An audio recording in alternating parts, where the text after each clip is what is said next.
17,000นั่นแหละเลยอีก100เดียวนึงลุดบ่ลุดแน่บ่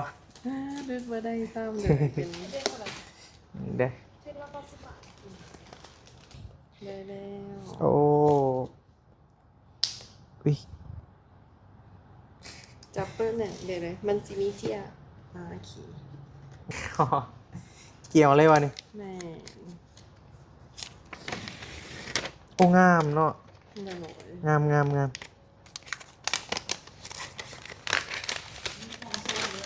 อันนี้เป็นสีบัวเป็นสีที่ว่าเพิ่นอยากได้เลยพวกนี้เดี๋ยวขอทอนเงินก่อนเด้อ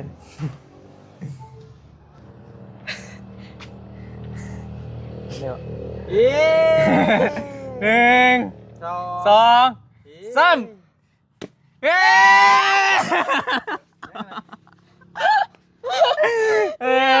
ย มีการถึงเดือดถึงเนี่ยนั่นเนาะมันปิ่นเป็นเป็นเงินผู้ใหญ่ใจดีจากทางฝั่งไทยเด้อหลายเด้อเป็นเงินผู้เดียวกันกับผู้ที่เพิ่นฝากเงินมาให้น้องมื้อนั้นโต 3,000 เท่านะกับน้องใบเตยนะคนละ 3,000 เป็นผู้เดียวกันนั่นแหละเพิ่นเห็นว่าน้องความฝันน้องอยากได้แท็บเล็ตนี่แหละอยากได้มาใช้ในการศึกษาเรียนเพิ่นก็เลยอยากซัพพอร์ตน้องหลายๆเด้อเป็นผู้ใหญ่ใจดีจากทางฝั่งไทยเนาะเพิ่นได้ฝากเงินมาให้อ้ายหั่น19,000หลายๆเด้อ 19,000 เสียว่าไปมันได้ไปซื้อนี่หั่นรวมทั้งติดฟิล์มยังต่างๆหา17,900หอยพี่น้องเอ้ยแล้วก็เรือ 1,000กับปลายมันนี่แหละเดี๋ยวสิให้มอบให้น้องเพิ่นเลยโอเคมีแต่ทางน้องขอบคุณทางผู้ใหญ่ใจดีจากทางฝั่งไทยเด้อล่ะเด้อเป็นบ่ประสงค์ออกสื่อโอเคมาโดยก่อนอื่นว่าก็ขอบใจหลายๆเนาะที่แบบเอ็นดูหรือว่าซัพพอร์ตน้องเนาะก็ขอให้สุขภาพแข็งแรงคนเจ็บอย่าได้ความไข้อย่ามีไปทางใดก็มีแต่คนหักคนแพงเด้อหาเงินหาคำให้ได้หลายๆให้น้องมาสำใดก็ให้กลับคืนไปหาลายเถาพันเถาเลยเด้อสาธุ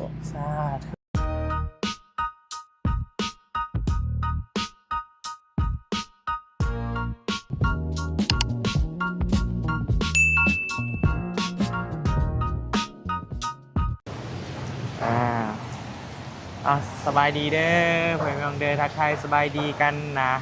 บรรยากาศยามแรงๆเนาะพอดีมื้อนี้ก็บ่ได้ไปเวียกทางใดบ่บี้ก็เพราะว่าพายุฝนตกเบิดมื้อเลยนี่นะก็เลยว่าบ่ได้ไปเวียกทางใดเลยเพื่อนพี่น้องพายุคู่มือเลยคู่มือนี่หั่นนะแล้วก็มื้อนี้เปิดคลิปเปิดภาพมาบัดนี้ทางบ่บี้อยู่ที่สวรรณเขตเด้อทักทายสบายดีกันอยู่ที่สวรรณเขตเนาะพี่น้องมือนี่มีโศกใหญ่เนาะโศกใหญ่โบแมนบอบบี้ดอกพี่น้องเป็นทางน้องโบเนาะพี่น้องเนาะทางน้องโบพอดีมีทางผู้ใหญ่ใจดีจากทางฝั่งไทยเพิ่นได้เบิ่งคลิปของบอบบี้เขาแหละ ว่าน้องเพิ่นท่านอยากได้แท็บเล็ตหรือว่า iPad อะไรเนาะไว้ในการเรียนในอย่างต่างๆแหละที่ว่าน้องเพิ่นได้เว้าในมื้อคืนนี่แหละพี่น้องแล้วก็หลายๆมื้อแล้วตั้งแต่มื้อไปมอบเงินก็ว่าอยากได้แท็บเล็ตว่าซั่นโอมเงินซื้อแท็บเล็ตอยู่แต่พอดีมีทางผู้ใหญ่ใจดีจากทางฝั่งไทยเพิ่นเห็นเพิ่นก็เลยฝากเงินมา 19,000 บาทพี่น้อง 19,000 บาทคือว่าเป็นเงินก้อนหนึ่งที่แบบว่าโอ้หลายเฮงได้เป็นเงินก้อนใหญ่เลยแหละถ้าว่าเป็นเงินบ้านเฮาก็ประมาณ10กว่าล้านพู้นแหละก็ถือว่าเป็นเงินก้อนหนึ่งที่แบบว่าโอ้ใหญ่เป็นเงินก้อนใหญ่แฮงก็เลยเข้ามาเบิ่งอยู่สวรรค์เพราะว่าบอบบี้ถามอยู่เซโนแล้วแต่ว่ามันอาจจะแพงก่อ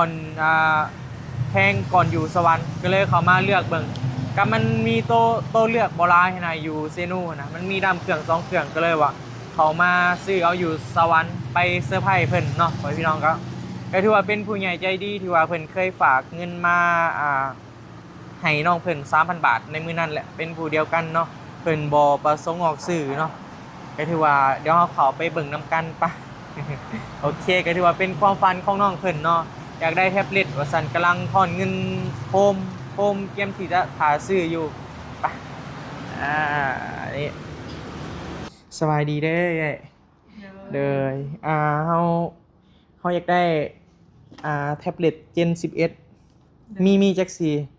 ตอนนี้มีสีบัวสีฟ้าแล้วก็สีขาวด้วย โอเคเดี๋ยวเขาเบิ่งเลยเบิ่ง โอ้ย มันอยู่ในกล่องแม่นบ่ โดยแมน อืม แต่ว่าตัวอย่างกับเฮามีเดอสีขาว ตัวอย่างประมาณนี้เนาะ โดยแล้วราคาดีไง 16,900 บาทเลยเป็นเครื่องศูนย์ไทยเลย หนึ่ง ปี 16,900 บาท 17,000เนาะ โดย เป็นมักซีบัวเด้ โดย โอเคเบิ่งซีบัวซีบัวแม่น ได้เลยเดี๋ยวขอไปเอาเครื่องให้ด้วย โดยห้านอยู่สวรรณเขตไปนะแถมมายังไงอุปกรณ์ จะแถมพิมพ์ใสให้ พิมพ์ใส โดย แล้วก็มีอันนะบ่ เคสจะได้ส่วนลด15% โอ้ได้ซื้อเพิ่มแม่นบ่แต่มันก็ต้องได้ใส่เคสแล้วเนาะ อย่ามันแตก ใส่ดีเลย แม่นเลย ไม่บอก ซีบัว ได้ตัวนี้จะเป็นเครื่องสูงไทยนะโดยมีแพดมันไวไฟเราสแปดกี่สิบวัน 128 กิกโดยมันมีตัวที่ว่า256 กิกด้วย256เท่าใด 256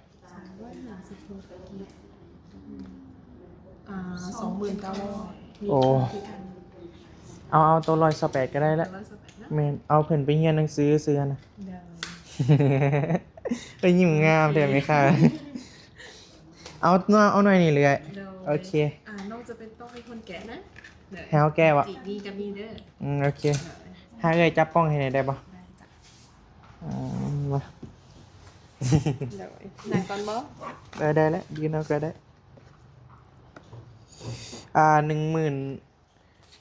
16,900เนาะ17,000นั่นแหละเหลืออีก100เดียวหนึงรุดบ่รุดแน่บ่ เลือดมาได้ซ้ำเลยเป็น เด้หลุดมือเอาอีกแล้วเนาะอึ๊บบ่ได้เคยบ่ได้สูใส่แต่ตอนยังน้อยเคยใส่อยู่ มันถือยากนะ แต่ผู้หญิงเขาเจ้ามัก เอาไปเรียนหนังสือว่าซั่นใส่นี่ ได้แล้ว โอ้อุ๊ย จับเปิ้ลเนี่ยเดี๋ยวเลยมันจะมีเจียขี่ นี่โอ้งามเว้ย เข้าใจแล้ว มีเศษสากอันนี้มันคือหยังปึ้มคู่มือ โดย นี่ เกี่ยวอะไรวะนี่ แม่ โอ้งามเนาะ โดย งาม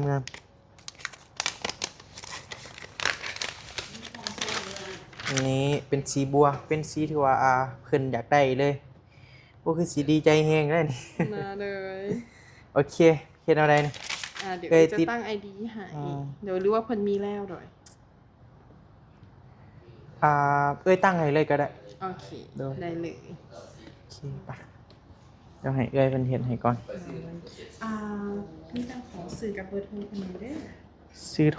สื่อกับเบอร์โทรแม่นบ่นี่มันเป็นเคสไปได้ละบาดนี้ มันคล้ายๆแบบฮู้นี่เว้ย แม่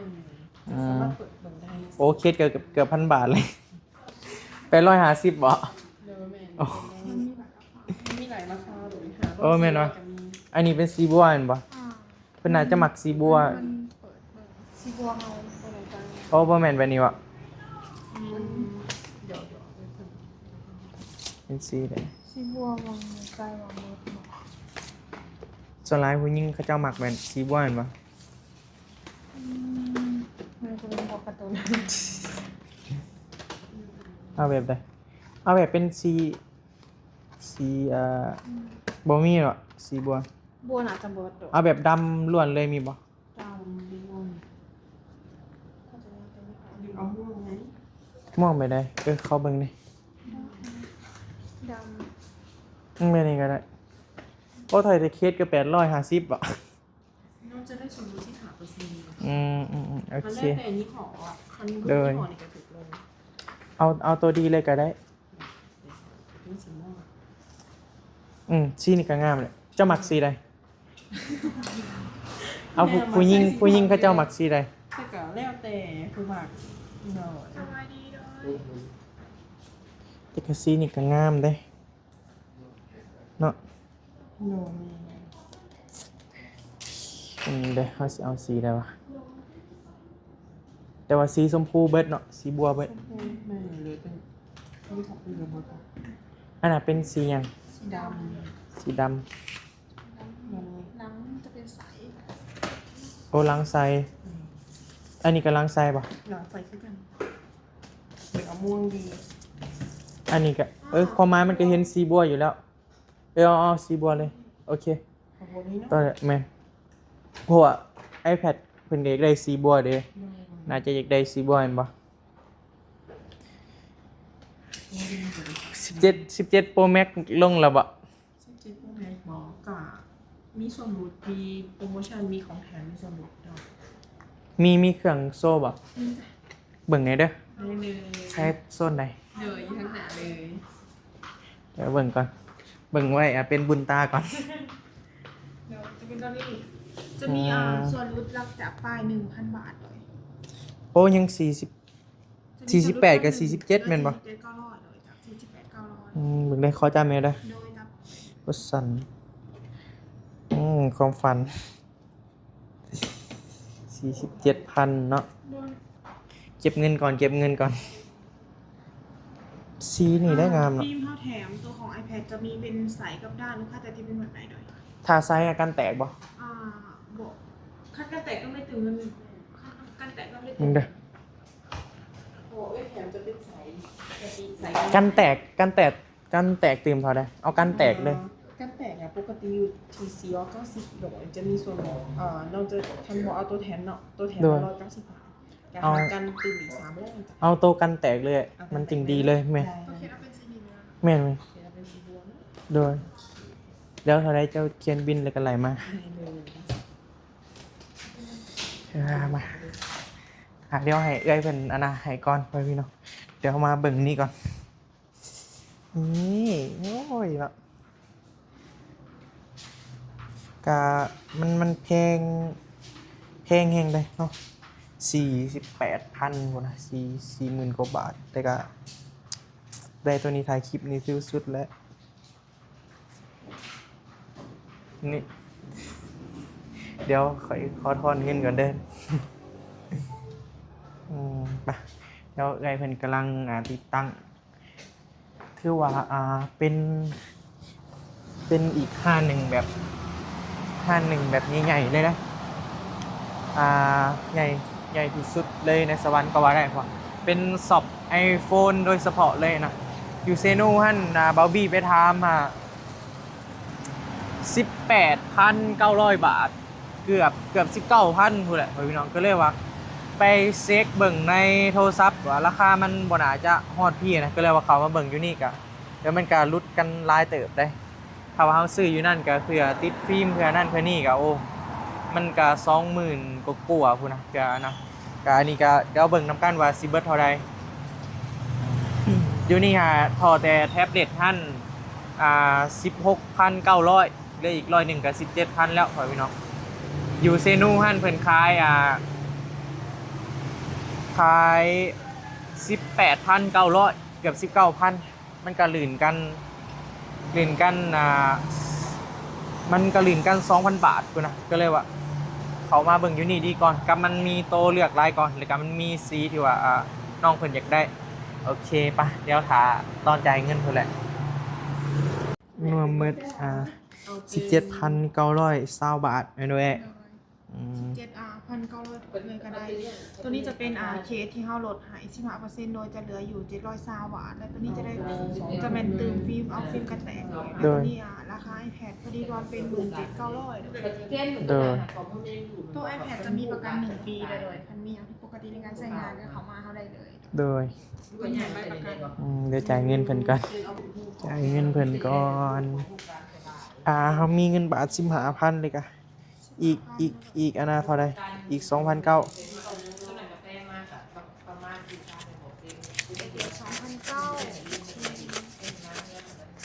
พอดี2 ล้าน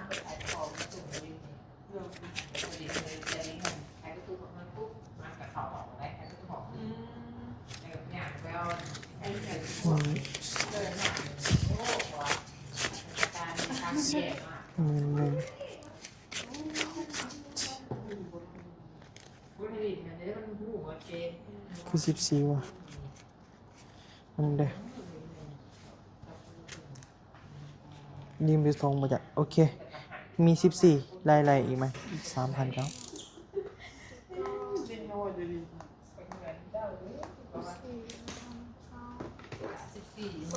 2,600,000 1 2 3 4 5 6 7 8 9 10 1 2 3 4อีก2,690,000เนาะ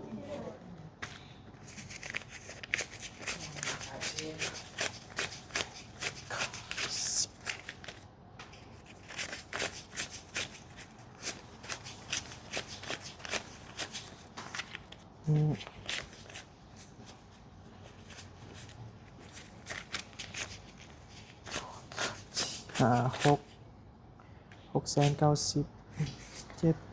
หนักไหมเว้ย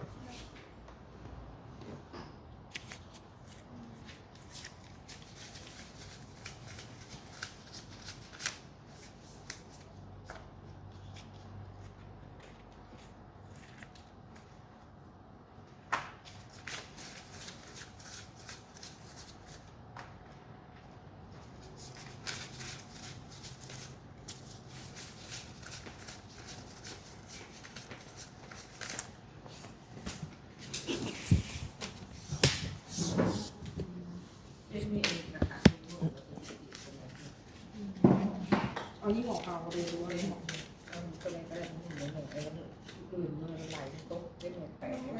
14,000กับ2 ล้าน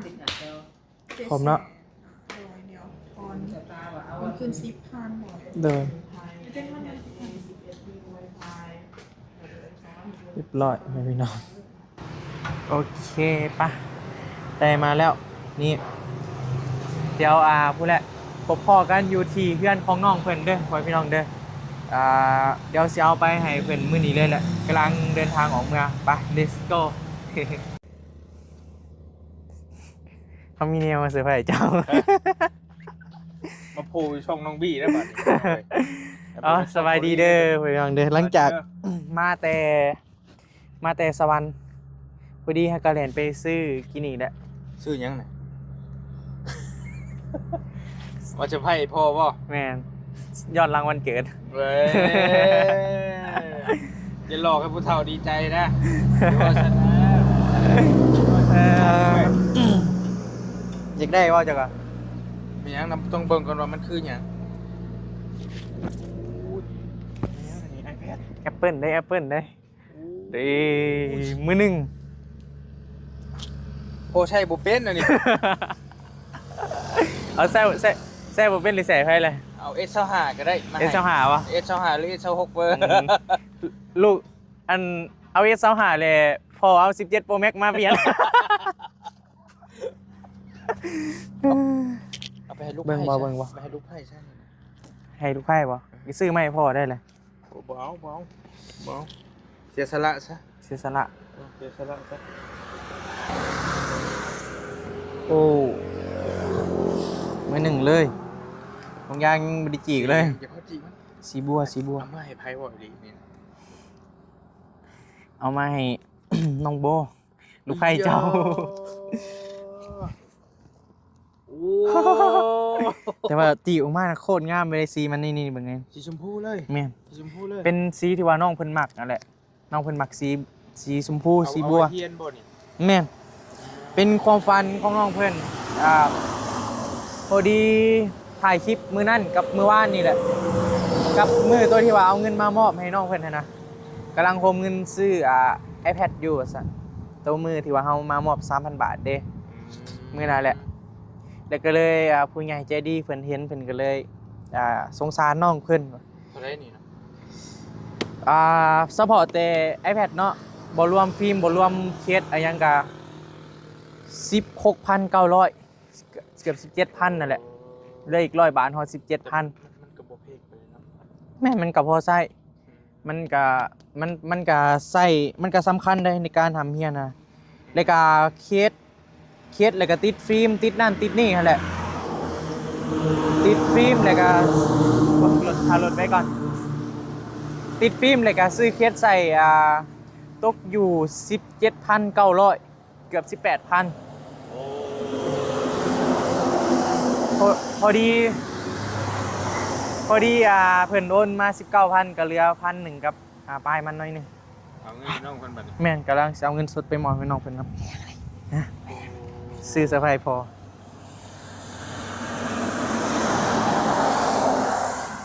คันเชื่อไพ่เพิ่นบ่บอกแล้วนี่ดอก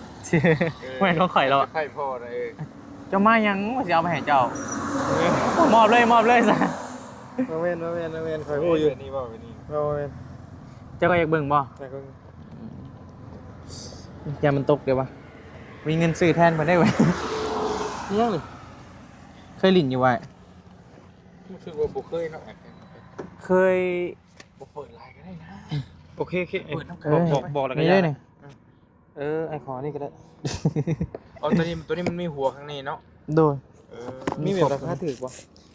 ตัวนี้น่าจะเริ่มต้นแล้ว 10,000ปลาย แม่นหมื่นไป ซื้อให้ลูกชาย11,000 โตสเปคคักๆก็20,000กว่า อันนี้ถือว่า ใช่ดิ สเปคเริ่มต้นแม่นแต่ก็ทำที่ใช่แล้ว แกะลายเห็นแล้ว ไปนั่งเอาใส่กล่องขึ้นก่อน แค่ จะมีเคสมัน เงินตัวเองวันนี้เนาะ เนาะ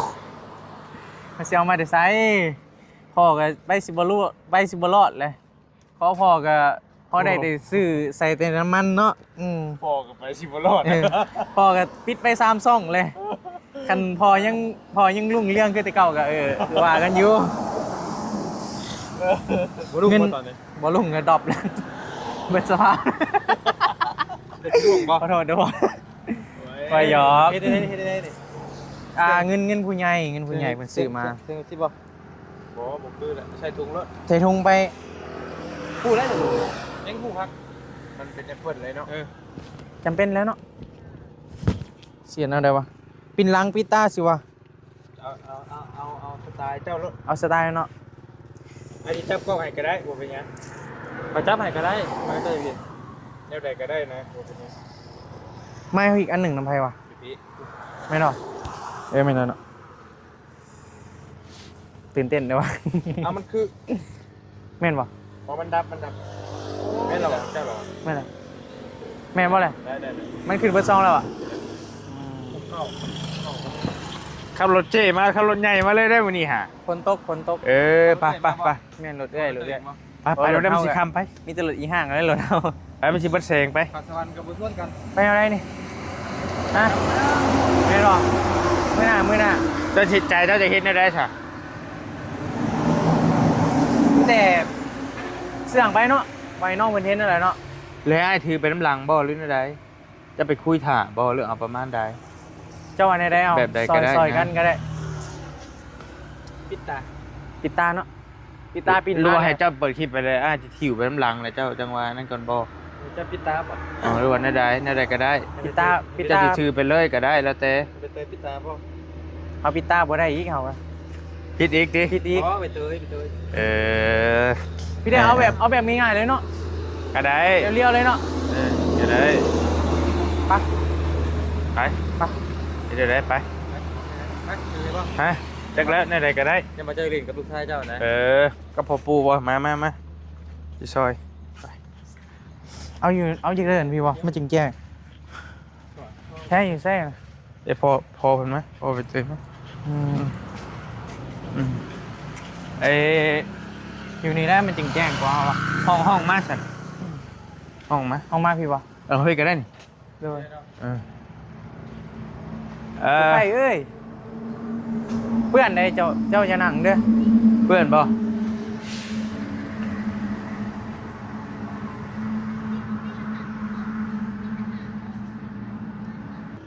มาพี่ล่ะมาพี่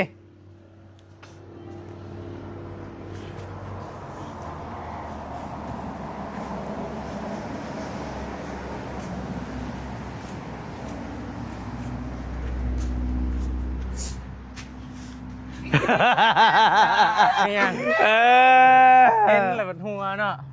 ไปเตยชื่ออารมณ์ดี ไปเตยคืออารมณ์ดีเนาะ เห็นแม่ง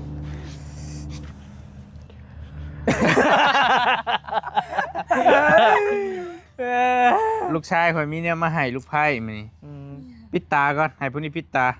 ไว้ ไปเตยพี่ตา ปิดตาปิดเด้อเจ็บๆแล้วเด้อจะให้เห็นเด้อโอเคเอาอันนี้มา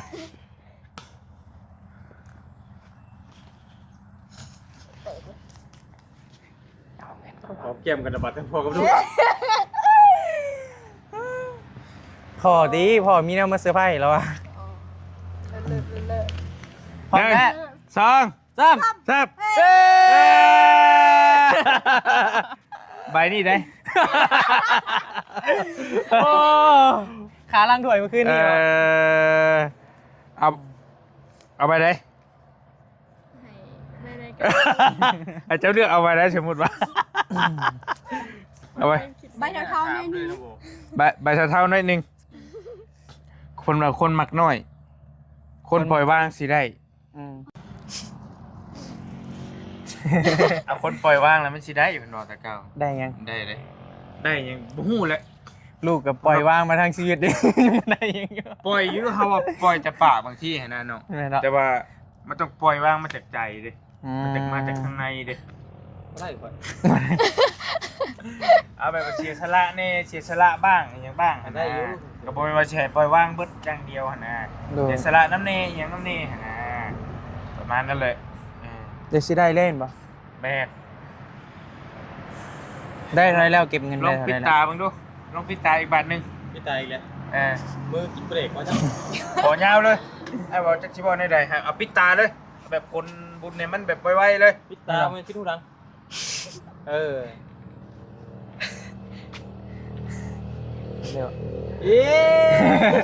หนึ่งสองสามเฮ้เฮ้ย มีการถึงเด้อถึงเด้อเอ้ย เนี่ยนั่นเนาะมันปิ่น มียังล่ะมียังไง ก็มียังนี่ กองเปาก องเปล่า หลอกมาแท็กอันนี้เนาะของเป้าชื่อมาแท็กอันนี้ พี่ดิบบอกเอาเจ้าว่าคอยเป็นคนคิดว่าหรือว่าเป็นคนนั้นจริงใจ กะจริงใจ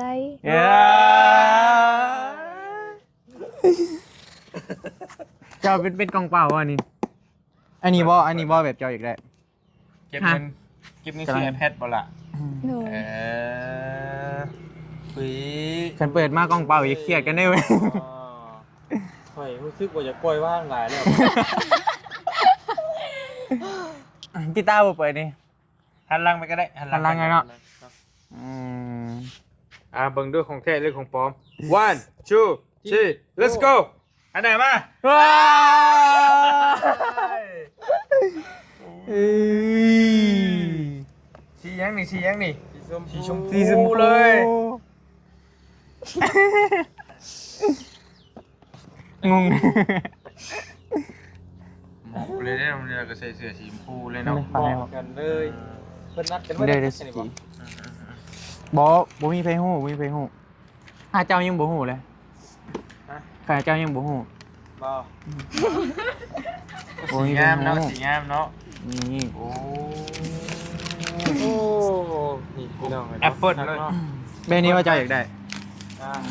ไปเลยได้ผม เงินน้องเพิ่น เงินทอนเนี่ย เอามันก็ถ่ายรูปได้แต่ว่าเนาะ ได้ มีกล้องหนึงบ่ มีกล้องเดียว เดี๋ยวสิเปิด แอปเปิ้ลเนาะ หมากแอปเปิ้ล เกี่ยวกับการทำการเรียนอันนี้ โด นะ ย เกี่ยวกับการศึกษาอย่างต่างๆได้ครับ ชุดแล้ว ความฝันบ่นี่ หนู ผ่านได้บ่ ถามน้องเพิ่นมื้อน่ะว่ากำลังเก็บเงินซื้อนี่แหละกำลังเก็บเงินซื้อว่าซั่น ไปเอาสารมาปูหน้าบ้านไปนะ เออ แล้วให้ไอ้บี้เป็นนางคุย เด้กล่องมันโอ๊ยกระแจ้งเด้ โอ้ แจ้งแห้งเลย ถ่ายไว้ โอ้ซ้ำนี่แหละ เอามาข่อยมาเจ๋งเลย โอ้โหไทย พอทายให้ทายนี่เลยบ่ กินได้เลยวะ เถียง เคยลูกสาวพอดีมอมเก่งครับเลยโอ้ขาด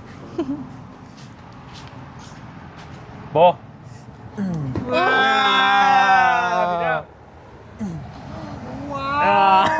วบี้มาแล้ว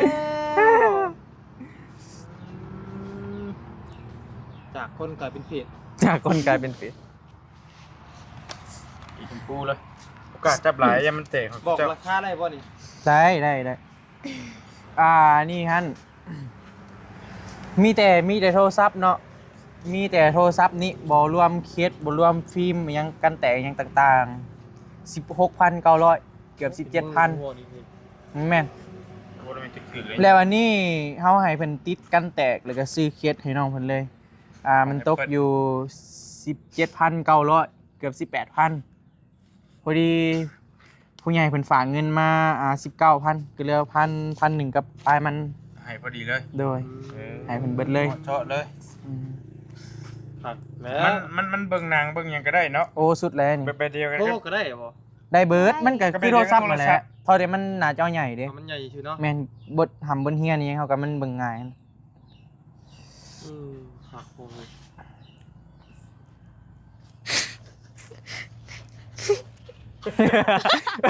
เต้นเบิดเลย อ่ะเต้นมานี่เฮ้ย ก็คือนับปกเลยบอกผมนี่ โอ้มันใหญ่เนาะ ใหญ่คักได้ โอ้ของแพงโอ้หนาข่อย เป็นเครื่องเนี้ย ดีใจน้ำเด้อล่ะเด้อ เลย ไปคุยกันผูกปะมาดีปะ โดย เป็นอันนี้กันไปวิจัยไปนัดพุทธาเด้อ โดยขอบใจเด้อนี่ยังเอ้ยเพิ่นเด้อ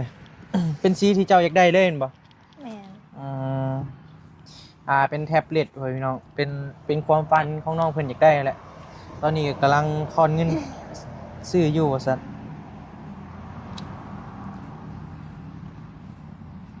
เคยคิดบ่ว่าสิได้ล่ะ เป็นใดความรู้สึก จับเบิ่ง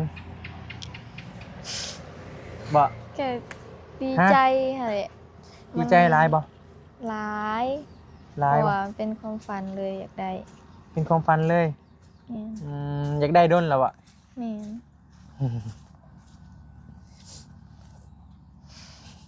พอกับบริการเต็มที่ อย่างไปจับกล้องให้ โอ้ยเนาะพันอยากได้แต่ตอนใดแหละ ได้แต่โดนแล้ว แต่โดนแล้ว แม่น แต่ก็คือหู้นั่นแหละพ่อพี่น้องทาย พ่อแม่เขาก็บ่มีเนาะล่ะเนาะ โดย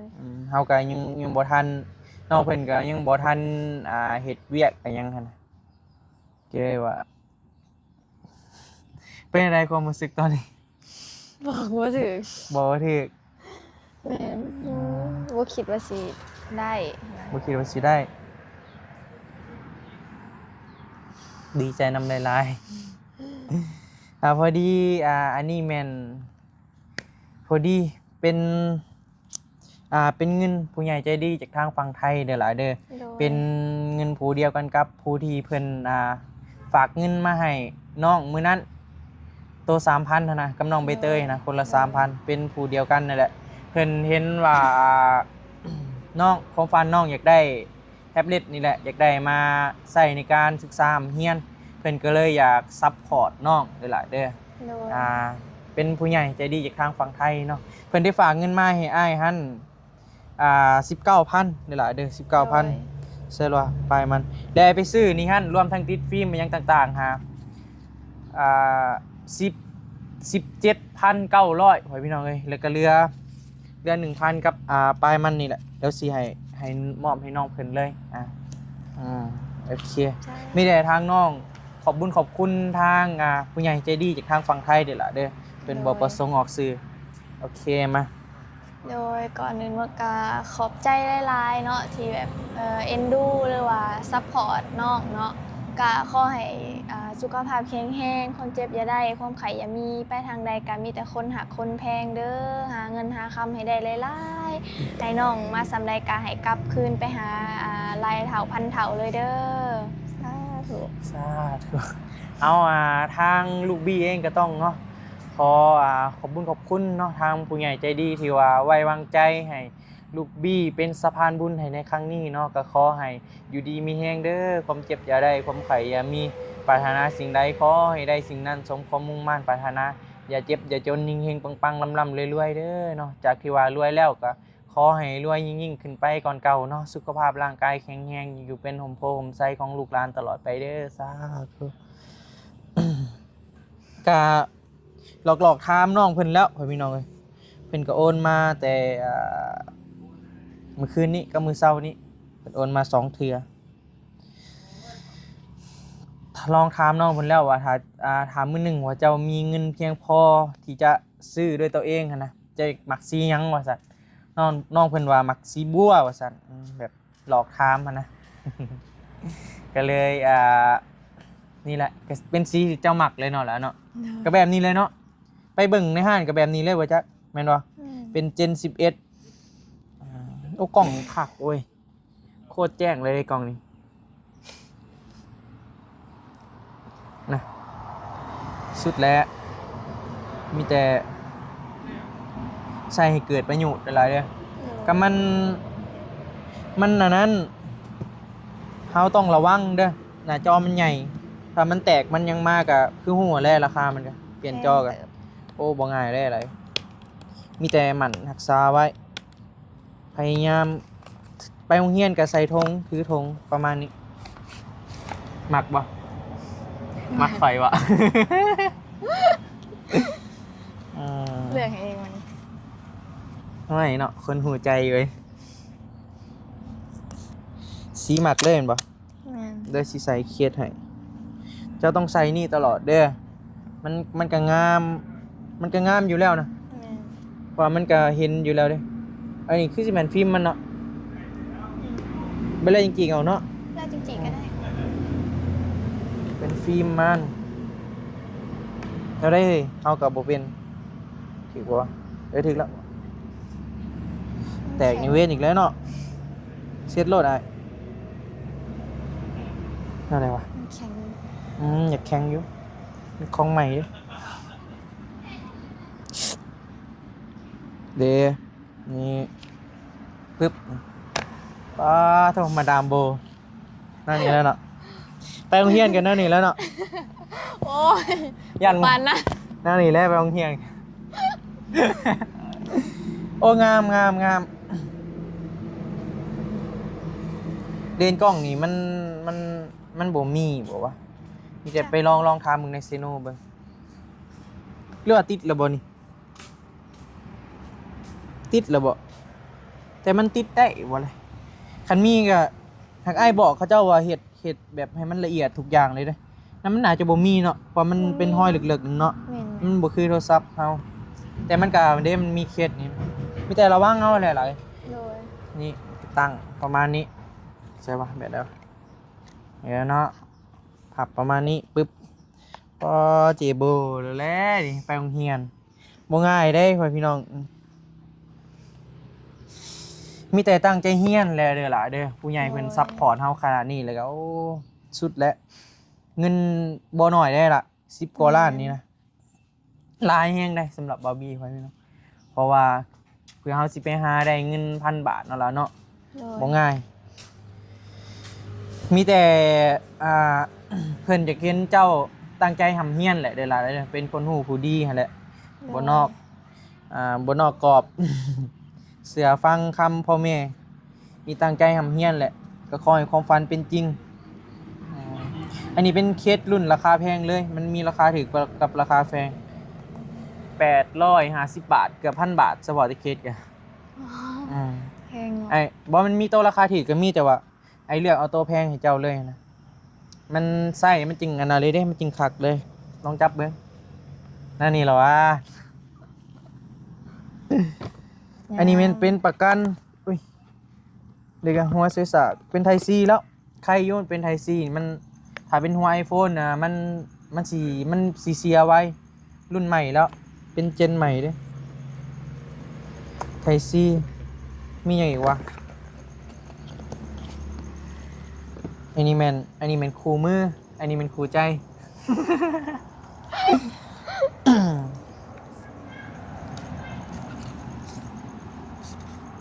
เด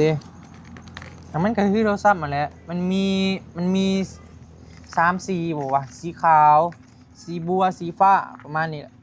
แต่ว่าเจ้าหมักสีบัวเนาะ แม่น หมักตัวนี้แหละไปเบิ่งในห้างกับตัวนี้เลยเห็นบ่นอกเพิ่นน่ะเคยไปเบิ่งอยู่ห้างแล้วเดือนหนึ่งนะขึ้นเอาได้ไปเบิ่งมื้อนะมีเงินเท่าไรตอนน่ะ บ่มีเลย บ่มีเลย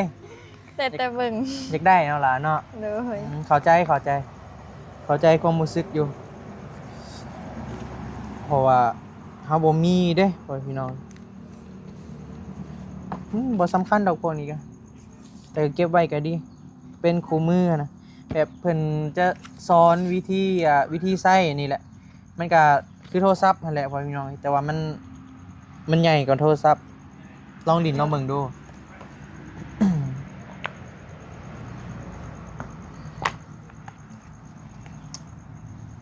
คัก คักไหมเนาะลื่นเนาะ แม่น มันก็คักนั่นแหละราคามันก็เนาะโอ้แต่ปีก่อน2 ปีก่อนน่ะนักอยู่ได้เอาเรื่องอยู่ได้30 อัพอยู่ได้มันหักกระลงนี่เพิ่นว่าแพงอยู่หักกระลงก็พอใช้ไว้พี่น้องสำหรับประมาณ10,000ปลายนะก็พอใช้ได้ใช้ในการทำการเรียนนั่นแหละ ไว้เบิ่งบทเรียนหั่นแหละ มันก็อาจสิเห็นชัดกว่าในโทรศัพท์บางเทื่อ โทรศัพท์หน่อยน่ะก็ใช้โดนแล้วแมันบ่ เลย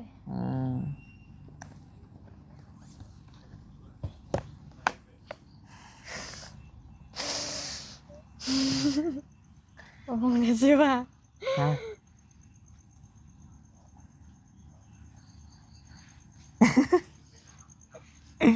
เป็นอะไรล่ะ ดีใจนั่นแหละ มันบอกว่าถือได้ไว้พี่น้อง อืม กับเจอกับภัยคือการของแนวนี้นี่แบบไม่ได้ตั้งโตวเลยเนาะล่ะเนาะสิว่าในใด บ่คิด บ่คิดบ่ฟันเลย แม่น บ่ได้ฟันดีกว่าเมื่อคืนนี่ อืม ฟิล์มทางหลังเขาเจ้าติดบอกว่ามันบ่มีแล้วเนาะถ้ามีก็ให้ได้เจล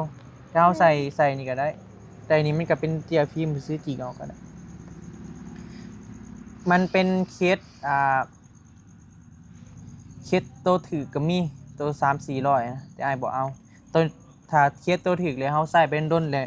มันสิกระทบกับขอบมันนะเดี๋ยวมันเสียดให้โทรศัพท์เฮาบาดตัวนี้มันนุ่มเด้ทางในมันนุ่มเดี๋ยวมันก็เบิ่งนี่แหละมันก็มีแบบอันนะมีบิ๊กบอลลูนนี่ บ่มี บ่มีแม่นบ่ ต้องได้ เจ้าศึกษาเบิ่งแล้วแม่นบ่ แม่นต้อง เด้มัน ซื้ มันบอลใส่บิ๊กเนาะ แม่น บิ๊กก็บ่ฮอดพันเนาะฮอดบ่ จักเด็ บ่ฮอดถ้าอยากได้เจ้าก็ไปซื้อตื่มเอาโทรศัพท์ให้ใส่บิ๊กได้บ่วะมึงเด้อเอาบิ๊กในโทรศัพท์ให้ใส่ได้บ่บ่ได้ติเนาะ น้อยบ่ได้ บ่ได้มันต้องใหญ่มัก iPhone เนาะให้ก็มักคือกันไหนก็มักหยังมักเจ้า พอรีบ่อยู่เลยมันบ่มีเสียงหัวไปพี่น้องบอกบ่ถูกเลยเนาะความรู้สึกเนาะอันนี้มันก็แบบปลื้มใจแทนน้องเพิ่นได้พ่อพี่น้องเพราะว่าเฮาแบบคนบ่ได้ฮู้จักกันเฮาเนาะล่ะเนาะ เลย เพิ่นเมตตาสงสารน้องเพิ่นพ่อพี่น้องอันนี้ก็ดีใจนำน้องเพิ่นได้พ่อพี่น้องมันก็เป็นความฝันเด้เนาะล่ะเนาะ เลย จักปีเลยอยากได้ ก็ปีป้ายแล้ว ปีป้าย คิดมาเลย ก็คือฮู้แล้วเนาะเฮาก็ แม่น แต่เงินสิไปโรงเรียนก็ยัง ได้เท่าได้เงินไปโรงเรียนแต่ละมื้อบ างมื้อก็15บางมื้อก็20,000 15-20,000ประมาณ30 บาทเบิดมื้อเลยบ่ แม่น ซื้อได้แต่น้ำแล้วเนาะล่ะเนาะ แม่น กินข้าวอยู่เฮือนไปซื้อน้ำอยู่พุ่น บางมื้อบ่ได้กินข้าวอีหยังก็ซื้อข้าวกับน้ำแล้วก็แล้วเลย ก็ใครอยู่เจ้าก็ยังบางคนก็ยังบ่ได้อ่ะล่ะเฮาสำนีก็ดีแล้ว ตอนอยู่ม .1 บอกแม่ให้มื้อละ6,000 เปิดมือเลย เพิ่นบ่มีเด้ แม่น เพิ่นก็อยากให้เฮาหลายนั่นแหละแต่ว่า โดย เพิ่นก็ซ้ำแฮงเพิ่นไวเฮาก็ดีใจนั่นแหละเฮาก็ต้องภูมิใจในสิ่งที่เฮามีนั่นล่ะเด้อบ่ต้องเอาตัวเองไปเปรียบเทียบกับคนอื่นเฮาพอใจในสิ่งที่เฮามีแล้วเฮาจะบ่ทุกข์นะบ่ต้องไปอยากได้นั่นอยากได้นี่อยากได้อยู่แต่ว่าแบบบ่อินกับมันเกินไปนะถ้าเฮาไปคิดแต่กับมันก็ทุกข์ใจนี่ล่ะทุกข์ใจ เขาสิเป็นถูกข์เองอะแหละเขาอย่าไปคาดหวังอย่าไปอยากความอยากนี่มันอันตรายหลายมีแต่เขาพอใจใช้ชีวิตเขาตื่นมามีข้าวกินมีครอบครัวอบอุ่นก็โอเคแล้วอันนี้คือความสุขเลยก็เป็นพรอันประเสริฐที่ว่าพระเจ้ามอบให้เขาแต่ละมื้อแล้วการที่ว่าเขามีชีวิตตื่นมาในแต่ละมื้อนี่ก็ถือว่าสุดแล้วเป็นพรอันประเสริฐแล้วเป็นราคาที่แพงที่สุดหลายๆถ้าสมมุติเศรษฐีเนาะมื้อหนึ่งเนาะเศรษฐีฮู้ว่าเพิ่นจะเสียเนาะเพิ่นมีเงินหลายเพิ่นยอมจ่ายได้แบบเจ้าให้ข่อยแม่อันมื้อ1 ล้านบาทเดี๋ยวข่อยสิให้เจ้าอยู่ต่อนะเพิ่นยอมจ่ายให้เศรษฐีได้แต่ว่าเจ้าให้เจ้าสิจ้างเพิ่นเป็น100 ล้านบาทก็ถ้าว่าเจ้าเบิดบุญเลยก็ถือว่าเจ้าบ่สามารถมื่นตาเบิ่งโลกได้การที่เฮาตื่นมาเห็น เห็นโลกเห็นมือวันใหม่นี่ก็ถือว่ามีมูลค่ามีมูลค่าหลายที่สุดแล้วล่ะเด้อทุกอย่างมีเวลาของมันฮอดมือมันสิได้เองอ้ายเดี๋ยวมีเวลาอยู่ ก็ นี่ ตั้งใจเฮียนเด้อล่ะเด้อ โดย ตั้งใจเฮียนคือน้องเพิ่นก็เก่งภาษาอังกฤษภาษาก็พอได้อยู่แม่นบ่ล่ะสิว่าได้บ่บีก็ดีใจแทนน้ำน้องเพิ่นนั่นแหละพ่อพี่น้องบอกเลยอย่าไปรีให้เด้ออย่าให้เห็นอีกเด้อวันนี้เด้อ บ่อยากเห็นนั่นบ่อยากเห็นเจ้าให้เวลาเห็นผู้หญิงให้นี่มันจักแนวใดมันบ่คักนะอยากเห็นแต่มีความสุขพ่อพี่น้องมีหยังอยากเว้ากับป้าลุงบ่ เราบ่ออก ฮะ ว่าบ่ออกเนี่ย เป็นอะไรไม่คือว่าบ่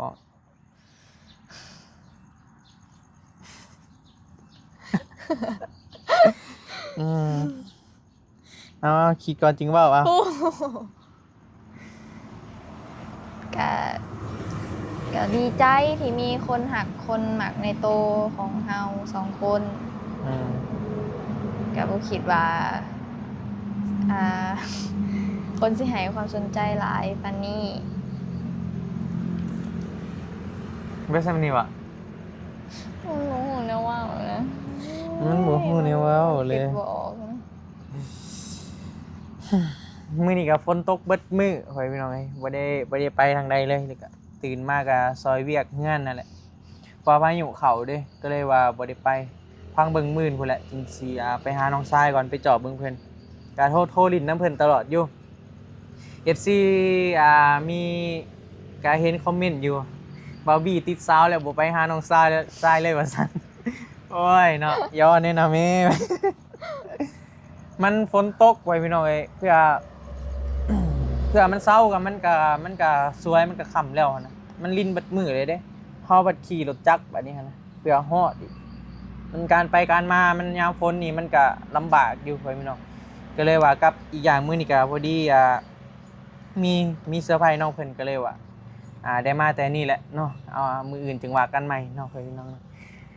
ลืมแซ่ฟ้าแล้วว่าซั่นลืมบ่ได้เด้อพี่น้องเด้อน้องชายคนน่ะโอ้หักหลายได้หั่น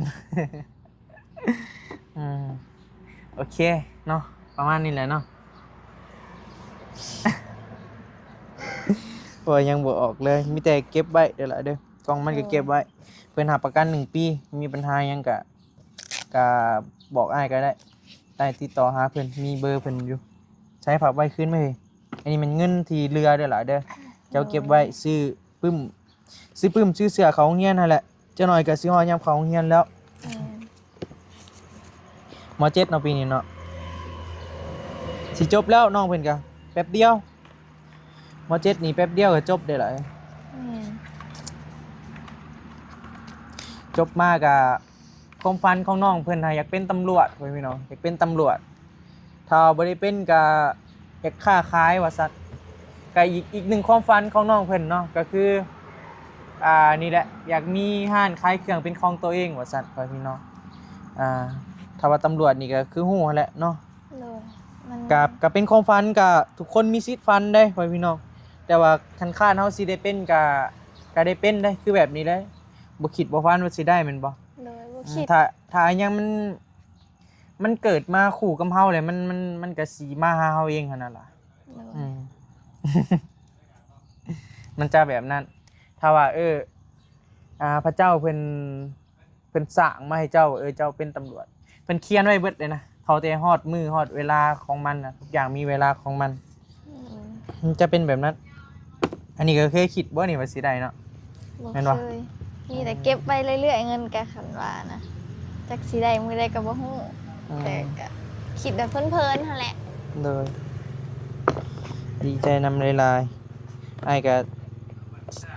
ตื่นเต้นคือกันไอ้ก็ไปโอเคไปเด้อพ่อพี่น้องเด้อสำหรับคลิปนี้ก็ประมาณนี้แหละเนาะก็ถือว่าความฝันของน้องเพิ่นก็เป็นจริงแล้วหนึ่งอย่างเนาะ ก็คือความฝันเนาะมันบอกบ่ถูกได้มันต้องเจอกับตัวเองก็โอ้มันสุดเลยเนาะล่ะเนาะ โดย ของในนี้เนาะมันแบบคล้ายๆแบบเฮาอยากได้อันหนึ่งเลยเฮาได้มาเฮาสมสมดังที่เฮาตั้งใจนี่โอ้แบบมันสุดเลยมันความรู้สึกนั้นมันบอกบ่ถูกนะ แม่ ก็ดีใจนำไปละโอเคป่ะสำหรับคลิปนี้ล่ำลาเลยเด้อเนาะพ่อพี่น้องเนาะขอบคุณหลายๆเนาะที่ว่าติดตามและก็ให้กำลังใจพวกเราทั้งสองคนโดยตลอดมาเนาะพ่อพี่น้องก็ดีใจที่ว่ามี FC มักในโตสองคนเฮาเลยก็ติดตามพวกเฮาแล้วก็รอรุ่นว่าซั่น เอาก็หารุ่นนำกันเด้อพ่อพี่น้องเด้อว่าสิเป็นแนวใดเนาะโอเคป่ะสำหรับคลิปนี้บ๊ายบายเด้อสบายดีอยู่ดีมีแฮงส่งมาร่ำรวยเบิดสุขสุขคนป่ะ